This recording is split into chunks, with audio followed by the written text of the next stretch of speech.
Judge. Hey, what's going on with you? How much are you? Run around. Yeah, I want to go back to bed. Hear me, yo. Watching how them opera boys get sentenced. You know how the fuck's going on, man. Y'all boys tuned into that Oouchie Court Watch. Well, we taking it straight from the jail cell to the judge. Hear me? All right, yes, Judge. The first arraignment is on page 25. Dallas, come on up.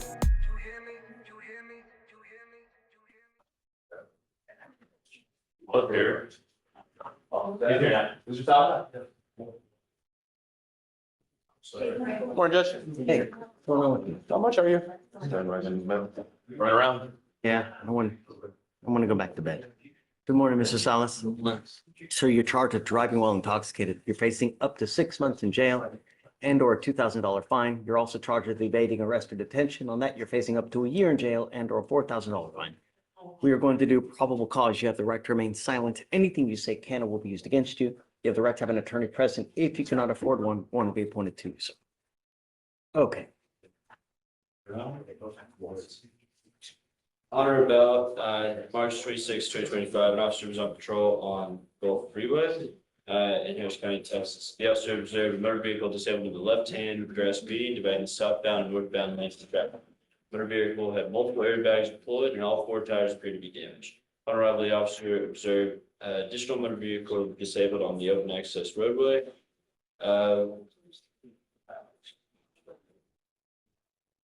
What was formerly a car dealership. The officer observed the witness walking towards the officer, trying to get the officer's attention. The witness said 5 minutes prior to the officer's arrival, the defendant approached the witness after the witness' tires were blown out. The witness informed the officer that the defendant demanded to use the witness's phone. The witness advised the officer that the defendant wanted to contact the defendant's mother to pick up the defendant from the scene. The witness told the officer that the defendant continued to approach aggressively and that the witness told the defendant the witness would call the police if the defendant did not stop. The witness said the defendant fled the scene on foot. The witness described the defendant's clothing, and the officer observed the individual matching the description running and approaching the scene of the incident. As the defendant approached the scene of the accident, the defendant began walking in a parking lot adjacent to the freeway. The officer gave loud verbal commands for the defendant to stop. The defendant fled on foot on the grass along a ditch. The defendant slid down a ditch and the defendant crossed the creek, then climbed the fence attached to a private residence, and fled on foot for approximately 0.4 miles before he was later detained by a Houston Police Department and turned over to deputies.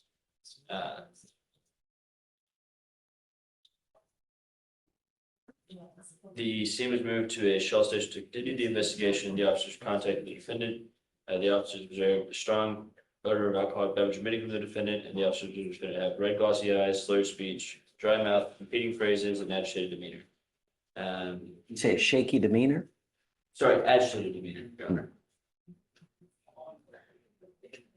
And the defendant denied drinking alcohol and initially denied drug use, and then stated that he had been off for a couple of days and had consumed paste or coke. The officer, through training experience, knows this to be represented cocaine. The defendant admitted that he was going to a girl's house when the incident occurred and agreed to perform the standardized field sobriety tests. Those were administered and the officer observed success exclusion on the HGN. The officer did not administer the walking turn of the one leg stand due to the defendant injuring his feet while fleeing. The defendant consented to a breath sample, which was not completed due to interference being detected. The officer obtained a search warrant for the defendant's blood, and there was a blood draw. Okay. Your Honor, may I come? Please. I might have missed something, but besides state saying that my client said he was going to someone's house, I didn't hear any operation facts. I mean, he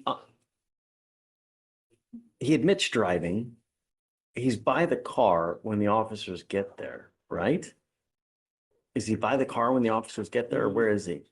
From what I have, Your Honor, he has fled the scene when the officers get there, and then comes back to the scene Okay. to the officers.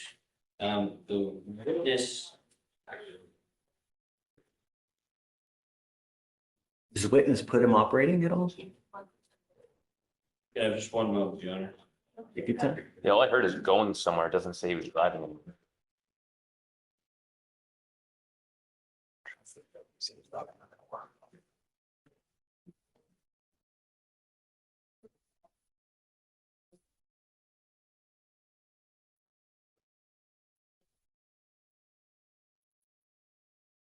Times obviously on the DWI, they might refollow it right at the wrong corner. Sometimes they'll fade in, it's getting go.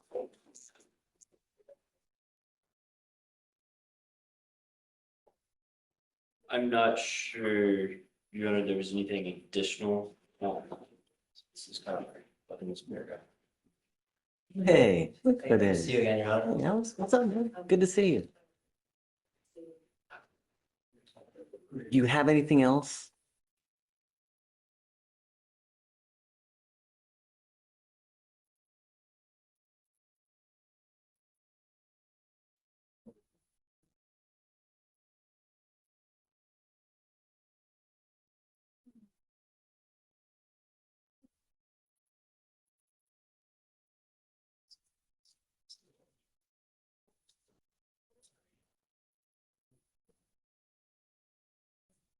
Your Honor, it does look like the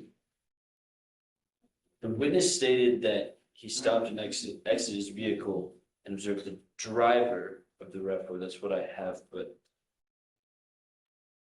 So it doesn't match up with my plan. Tires were blown. Martinez stated once he stopped and exited the vehicle, he observed the driver of the RAV4 identified as Abraham Elias Salas, using driver's license, come out from the grass near the RAV4 and aggressively approach him, requesting to use his cell phone. Stated that he was trying to use his cell phone to call his mother to come pick him up, and that Salas said that RAV4 belonged to his mother. Martinez stated after a short time that Salas asked Martinez if he had papers for immigration. Judge, even with these facts, it doesn't show driving. Even if he owned the car, we have no idea when. There's no facts to say that he was driving the car, that he admitted to driving the car. I don't see operations.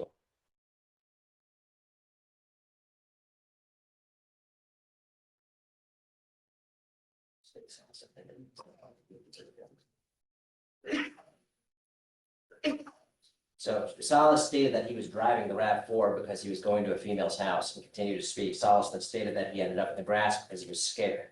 Then stated that he was a Mexican driver that swerved in front of him. And allegedly He said a Mexican driver swerved in front of him. Is that what he said?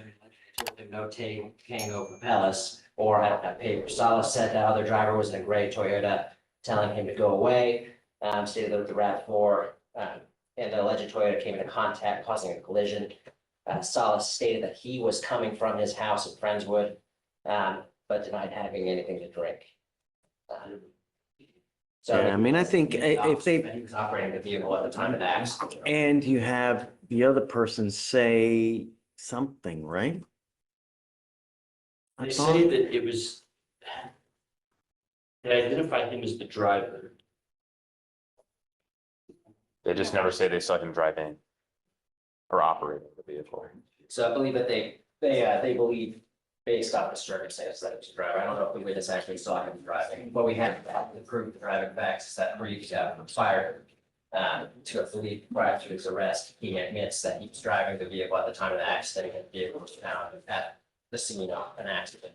He was found nearby. Was observed coming out of the grass nearby. We can find him with driver. Although it's an admission, Judge, it needs to be an admission plus. I don't see that being enough for the plus.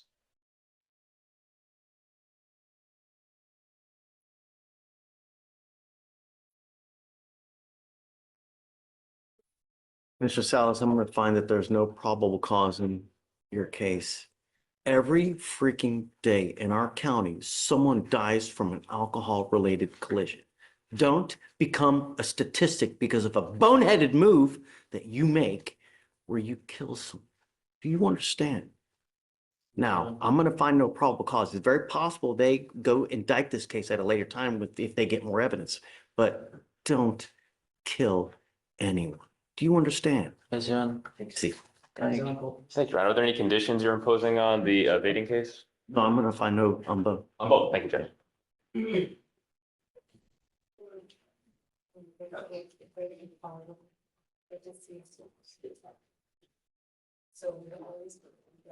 That would be able to revisit that evading, Your Honor. Would you be able to revisit PC on the evading? My argument is just that it is the scene of an accident, maybe whether or not a DWI was provable at night, there's still an lawful investigation where he was fleeing police under instructions to stop, while an ongoing investigation was the process, if you believe probable cause would exist for the evading. We're still going on this one? Say it again. So I would say that, that probable cause for the evading would be valid, because it was the scene of an accident. We did have admission to, operating the vehicle and that it was his vehicle. We have proof that it was the vehicle that he was driving. Whether it was a DWI investigation or FSGI in progress, defendant fleeing while an ongoing investigation at the scene of an accident while he was subject to questioning, would constitute as a valid evading. My question though is, was this information obtained by the officer after the evading or potential evading or beforehand? If this was all obtained beforehand, I understand the argument, but it doesn't seem specific whether they got that Get information it after. after the fact. Yeah. After the All right. fact, too late. I'll stick with it. Thank you, Judge. Thank you, Your Honor.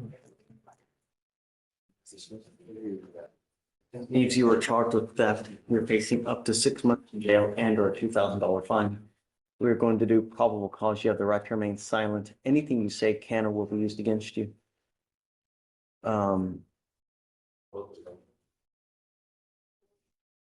Has probable cause has already been found on this, right? Yes, Your Honor. So it's already been found, but this case is really old. She didn't come to court.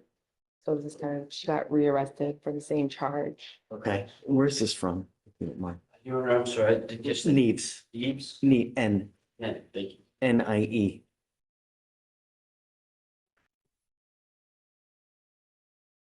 Your Honor, the offense date was October 11th, 2022. Where from though? With that. Walmart. Oh, where? I apologize. Walmart. It was Walmart, Your Honor. Okay, can you look to see if discovery is complete? Yes, Your Honor.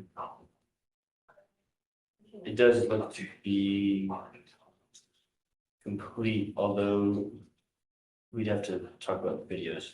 Yes. Well, just to get this case, because they already had a prior PTI offer, which you're supposed to do an anti-theft course. They just reinstated the offers. They said that they'll still take the offer. Have they said that they're gonna keep the offer? I spoke to them this morning. Okay. So she's gonna complete this class this week, and I'm gonna send it to them for dismissal. Okay, this case is 1,269 days old. I'm now putting a monitor on your ankle so I know where you are at all times. You have 2 weeks to get this class done. If you don't, I'm going to set your case for trial. Do you understand? Yes, sir. You get no more resets after that. Okay. Okay, all right. Thank you, Your Honor. So Felicia, if she can get today, please. Come on. up. Yes, sir. Thank you. My client is Tyrese Mosley, Your Honor.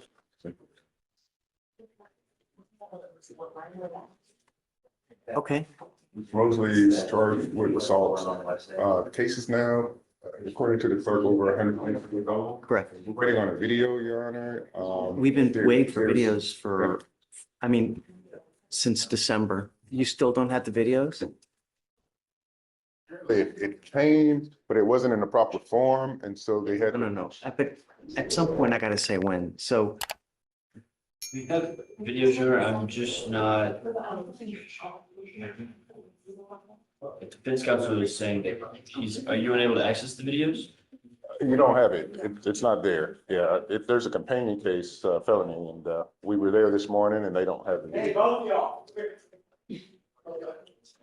It's the main parking lot video. It's shows the incident. did you not get it from felony? They don't have it, Your Honor. They, So what I'm gonna do is I'm gonna set it for a 10-day discovery hearing. If all evidence is not turned over by that point, Yes, you Your know, Honor. we gotta, that's why all these cases are now at 200 to 250 days old, because just how is it that the officers can't get it turned over? So subpoena the officer to come to court in 10 days, unless the videos are completely and everything turned over. So we'll set it 10 days from today. If all evidence is not here, then that's it. So, understood. Thank you, Your Honor. Yes, sir. Yes, sir. Coach, on Miss Loyola, this is the young lady that a few days ago you took into custody because she picked up a new case while she was out on our bond. Right, She okay. had the felony case. The felony's reset. She's here for her, I guess, arraignment on the new bond. But I think you had already modified her bond conditions 2 days ago. So, Come up, Miss Loyola. we do need to talk about some driving issues though, Judge. So we'll. She doesn't have a license. That's the issue. If I remember correctly, right? I think. You do have a license. I was working on getting it fixed. It was, You don't have a license and liability insurance in your name. Don't drive. It's as easy as that. If you get your license, then we can talk. But until that point, I don't care what you have to do. I don't care what baby needs picking up. I don't care. You cannot justify getting into a car and driving unless you have a Texas driver's license and liability insurance in your name. I was You- working on getting it. Okay, working on it doesn't mean that you get to drive because you're working on it. No driving until you have a license in your possession. If I find that you do, I can have a contempt hearing, and every time you drive hereforth, it's up to 6 months in jail and a $500 fine. If you pick up a fourth case, I'm going to lose it. Do you understand? All I'm asking you to do is follow the law. I'm not asking you to do Pythagorean's theorem. Okay, we'll give you a normal setting. Well, actually, no, we won't. The assault's at nearly 200 days now. Is this your case, Sebastian? Yes, it is. Discovery complete? I believe it is, Judge. I'm trusting. Judge, it's the problem is it's the same transaction out of the felony court, out of the felony case. So I've tried to reach out to her felony attorneys. She tells me that it's bad communication with that particular person. So I'll have to try to really hard to find out because she's hoping Right that. here. Yes. Mr. Gold was here. That's the lawyer. Yeah, I saw him today. I Did you spoke speak him to and- him? And does he know the, Yeah. okay, so I guess he knows the situation. I tell you right now, Judge, I just better. As far as the assault, the only thing is that there's some CPS records. I still don't know if the case is closed, because obviously they don't give it to us until the case is closed. But apart from that, I mean, does that really come in this case anyways? it can. I mean, so typically the things that would be in there is typically they do an interview with defendant, they do an interview with the kids. I mean, unless it's relevant, I don't know, but. Yeah. I mean, but you are right. I mean, it is a case by case basis. Can you tell me when that felony's reset to? Felony is reset to the 21st. And is there an offer in the felony case? I believe the note is. I mean, essentially, the offer upstairs is that if she takes something on the misdemeanor, then we'll get rid of the felony. Okay, so they're set for 4/21. I'll give you the same day after the date's clear trial here. Gotcha, 421, Judge? 21, right? Is there any I would way imagine we- that's probably a global offer for everything. Can we go 422? Sure. Okay. But then she'd be coming that day and then the next day. She's on bond. Right, I got you. Up to you. But hopefully I'll talk to her. If we can get the deal together, then I might just bring her back before then to get it done. I Okay, got but both to after do that this. setting, those clear trial. I got you. All right, John D. Thank you, Judge. Oouchie Court Watch, we're on the scene. Truths unravel, and what does it mean? In the halls where stories clash, Oouchie Court Watch, quick as a flash.